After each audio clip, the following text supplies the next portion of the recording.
자, 마지막이에요. 또 지루해지니까 5억, 5억, 4억, 8천, 7천, 6천 5개의 매물이 나왔습니다. 그러면 어느 순간부터 분위기가 바뀝니다. 매도자가 공포심을 느끼고 매수자가 기다려도 된다는 생각이 들기 시작을 합니다. 왜? 여러분 안녕하세요, 어롱무장입니다. 오늘은 여러분이 앞으로 부동산 시장을 어떻게 예상함에 있어서 좀 도움이 될 만한 내용에 대해서 말씀을 드려볼게요.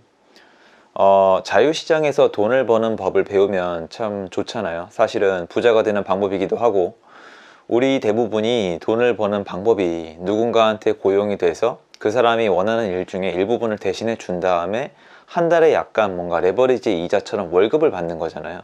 그러면 인정할 거 인정해야 되는 게, 엄연히 따지면 우리는 자유시장에서 내가 순수 경쟁을 통해서 돈을 버는 게 아니라 그 채용 공고에 들어가기 위한 스펙을 갖추고 거기에 똑같이 지원한 사람들끼리 경쟁을 거쳐서 한번 이기고 나면 그때부터는 직장이나 내 고용주가 시키는 일을 반복적으로 해줌으로써 그 수수료를 받는 거니까, 내가 입사하는 과정은 경쟁이 맞지만 내가 돈을 버는 과정은 경쟁이라고 하기엔 약간 애매한 부분이 생기기 시작을 하겠죠. 돈을 버는 과정은 시키는 대로 하는 거예요. 왜냐하면 이미 이 회사가 그 경쟁을 이미 어느 정도 갖췄기 때문이죠. 우리가 삼성이나 현대나 기아를 가고 싶어 하는 이유는 이미 그 회사가 마켓, 시장에서 돈을 버는 구조에서 경쟁률, 경쟁력에 있어서 어느 정도 이미 이겼기 때문입니다. 즉 이미 메리트를 가지고 있다는 거죠. 하지만 그게 우리가 시장에서 경쟁력을 갖췄다는 뜻은 아니죠. 맞죠? 인정할 건 인정을 해야 된다고 생각을 합니다. 그러면 망각하는 부분이 생기는 게 뭐냐면, 내가 시장에서 경쟁하고 있다는 사실을 망각을 합니다. 그러니까 물론 직장 생활을 해보면 경쟁을 하죠. 하지만 밖에서 하는 거랑은 다르다는 거예요. 동네에 빵집이 2개인 거랑 3개인 거랑 10개인 건 다르고, 미용실이 같은 동네 같은 라인에 2개인 거랑 3개인 거랑 10개인 것은 그 사장님들만 알아요. 바로 체험을 합니다. 편의점을 열면은 제일 힘들어하는 부분이 뭔지 아세요? 뭐 손님이 진상 부리는 거? 그런 거 아니에요. 자꾸 경쟁점이 출점하는 게 어려운 겁니다. 식당도 마찬가지고 회사도 마찬가지예요. 뭐만 할만 하면은 똑같이 창업을 해서 같이 망하자는 컨셉으로 가는 게 지금 슬픈 대한민국의 현실이에요. 자영업자가 힘들려고 하는 이유는 첫 번째로 경쟁이 너무 치열했기 때문이에요. 외국에 나가면 자영업자 중에 업종마다 다르긴 하지만 유럽 선진국을 기준으로 5시, 6시 이 시간이면 닫아요. 빵집이 5시면 닫습니다. 소비자가 빨리 가서 빵을 사야 되는데 한국은 어떻죠? 24시간 빵집까지 있습니다. 경쟁이 심하다 보니까 근무 시간도 늘어나고 삶의 질도 떨어진다고 저는 생각을 합니다. 자, 이걸 그대로 가지고 와서 부동산 시장에 도입을 해봐요. 부동산 시장은 내가 피고용인이 아니에요. 내가 주가 돼서 내가 활동을 하고 모든 책임을 내가 지고 과실도 내가 가져오는 그런 시장입니다.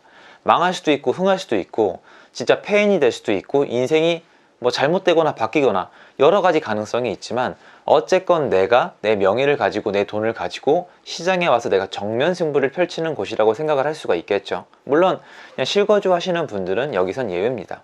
하지만 실거주 하시는 분들도 분명히 자산으로서, 돈으로서 부동산에 대한 생각을 하신다고 저는 생각을 하니까 설명에 끼워 넣을게요. 자, 그러면 부동산 시장이 매매 시장이 있고 그리고 임대 임차인 시장이 있다고 생각을 해봐요. 쉽게 얘기해서 매매 시장과 전세 시장이 있다고 말씀을 드려볼게요. 그럼 여러분이 앞으로 시장을 볼 때 뭘 파악하면 될까요? 아주 쉽습니다. 매매인들의 경쟁이 심해질지 임차인들의 경쟁이 심해질지를 한번 생각을 해보시면 앞으로의 시장이 일정 부분 보입니다.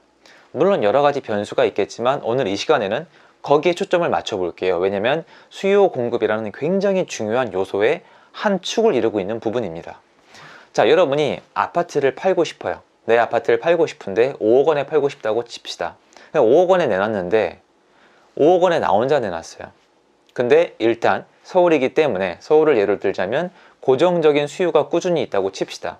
그러면 이 아파트, 내 아파트에 들어와서 집을 사서 사거나 아니면 그러니까 살거나 전세를 놓고 싶어 하는 사람들이 매년 고정적으로 있는데, 매물이 나 한 개예요.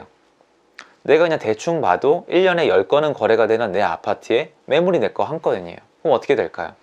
그렇죠, 팔릴 겁니다. 심지어 내 거밖에 없으면 5억 2천, 5억 4천, 5억 6천, 그러니까 어느 정도까지 수요자가 받아들일지 내가 테스트 해볼 수가 있습니다. 가능하죠. 자, 그런데 내가 5억 원에 내놨는데 5억 원의 경쟁자가 또 있습니다. 그러면 둘 중에 누가 더 팔릴지는 집 상태나 수요자가 선택을 하겠죠. 경쟁이 붙은 겁니다. 그러면 만약에 둘 다 순식간에 팔리면 끝나버리겠지만 안 팔릴 가능성은 높아요. 그럴 땐 어떻게 해야 될까요? 둘 중에 한 명이 가격을 낮추기 시작합니다. 자, 내가 5억에 팔라고 했는데 5억에 팔라는 사람이 또 있는데 거기에 추가로 4억 8천에 팔 사람이 또 나왔습니다. 컨디션은 똑같습니다. 그럼 당연히 내 건 안 팔리죠. 4억 8천이 먼저 팔릴 거예요. 내가 4억 8천을 이기고 걔보다 먼저 팔 수 있는 방법은 4억 7천에 파는 겁니다. 자, 이번엔 5억, 4억 8천, 4억 7천 4명이 경쟁이 붙었습니다. 그러면 어떻게 해야 될까요? 4억 6천으로 낮춰야 그나마 빨릴 가능성이 높습니다. 자, 마지막이에요. 지루해지니까 5억, 4억 8천, 7천, 6천 5개의 매물이 나왔습니다. 그러면 어느 순간부터 분위기가 바뀝니다. 매도자가 공포심을 느끼고 매수자가 기다려도 된다는 생각이 들기 시작을 합니다. 왜? 매물이 계속 늘어나고 쌓이거든요. 그리고 호가가 계속 내려가거든요. 매도자의 심리가 꺾이고 아무도 집을 사지 않는다는 분위기가 생기기 시작을 하거든요. 그래서 집을 꼭 사야 되는 분들은 아주 저렴하게 사는데 제일 저렴한 맨 마지막에 4억 6천이라면 4억 6천에도 사지 않죠. 이렇게 얘기할 겁니다. 4억에 주세요. 어차피 시간 기다리면 더 내려갈 것 같으니까 4억에 주세요. 그런데 지금 이 시점에는 흔들리지 않는 매도인도 그런 시점에 가면 흔들립니다. 왜냐하면 집을 못 팔 것 같거든요. 그렇게 계속 매물이 쌓이면서 호가가 내려가면서 거기서 더 깎여서 매수자가 모든 걸 좌지우지하는 시장이 매수자 우위 시장입니다. 즉 다시 얘기해서 매도인끼리 경쟁이 심해지면은 매수인들이 왕입니다. 쉽죠? 근데 지금은 어떻죠? 지금 매도인들이 서로 팔려고 경쟁을 하나요? 특이점이 있습니다.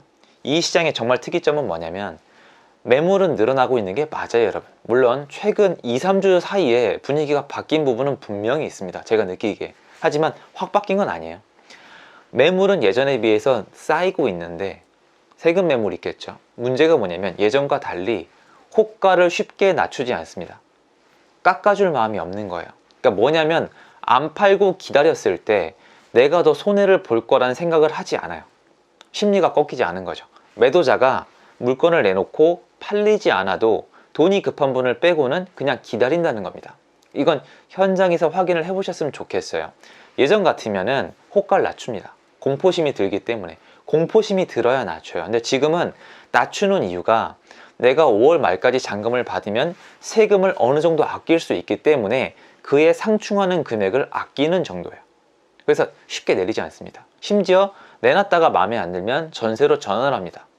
그리고 전세도 안 나가죠. 그래서 전세도 쌓이고 있긴 합니다. 그런데 전세는 아무래도 집이 세입자를 내보내줘야 되는 타이밍이 있기 때문에 안 나가면 호가를 낮춥니다. 그래서 지금 상대적으로 매물이 똑같이 쌓이고 전세가 쌓이고 있을 때 매물은 호가를 쉽게 낮추지 않는 반면에 전세는 일정 부분 호가를 낮추고 있는 게 사실입니다. 왜냐하면 비수기 땐 거래가 없거든요. 그런데 앞으로 이게 지속이 될지 생각을 해보셔야 돼요. 왜냐하면 이 말은 이 부분을 제 말을 받아들일지 말지는 여러분 100% 자유지만 저는 지금이 단순 비수기이기 때문에 거래가 많지 않은 시점이라고 생각을 해요. 특히 전세가 거래가 많지 않다는 건 집을 구할 분들이 작년 말에 집을 구해서 지금 이사를 다 하셨고 지금부터 좀 몇 개월 기다려 봐야 신혼부부나 2학기 학기 수요 또는 내년 학기 수요가 움직일 거기 때문에 그때 전세를 구하러 나올 거라고 생각을 해요. 문제는 뭐냐면 이번에 전세가 왜 이렇게 많이 올랐는지에 대한 생각을 해봐야 된다는 거예요. 제 생각에 이번에 전세가의 폭등의 주요 원인은 경쟁률의 상승입니다. 집을 구하려는 분들은 똑같이 10명인데 전세 물건이 8개에서 6개, 6개에서 4개로 줄었기 때문이에요. 왜냐하면 갱신권을 청구해버리기 때문에 새로 이 지역에 오시는 분들이 집을 구할 길이 없는 겁니다. 그래서 전세입자들의 경쟁률이 올라가면 당연히 전세가도 올라가고 임차인 분들이 힘들어지는 시장이 오는 겁니다. 정리해 볼까요? 매매인들이 경쟁이 치열해지면 매매인들이 죽어납니다. 맞죠? 임차인들이 임차 물건을 구하러 나왔는데 전세 물건이 부족을 하면 임차인들이 죽어납니다. 여기까지는 좋습니다. 자, 여기까지는 좋은데 우리 한번 시야를 확대해 봅시다. 매매인들의 경쟁이 심해지게 하려면 어떻게 해야 될까요? 그렇죠. 물건을 팔았을 때 이득이 나게 만들어 놓으면 서로 그 남은 이득이라도 마진을 줄이는 거예요. 1억을 남길 애가 8천만 남길라 그러고 8천을 남길 애가 6천만 남길라 그러고 6천을 남길 애가 4천만 남길라 그러고 본인들의 탐욕끼리 싸우게 만드는 겁니다. 서로 팔 수 있게 만들어주면 서로 자기의 먼저 이득을 추구하기 위해서 서로 팔라고 합니다. 그럼 경쟁이 치열해지면 호가도 내려가고 매물도 많아집니다. 하지만 지금 집을 팔라는 분들을 세금으로 굉장히 규탄하고 있죠. 양도세가 굉장히 비싸고 집을 가지고 있는 것만으로도 세금 때문에 굉장히 벅차게 하고, 또한 전세를 놓을 수 있는 새로운 아파트를 살 때 취득세가 굉장히 공포스러울 정도로 높습니다. 이러면 집주인들이 괴로운 건 맞습니다.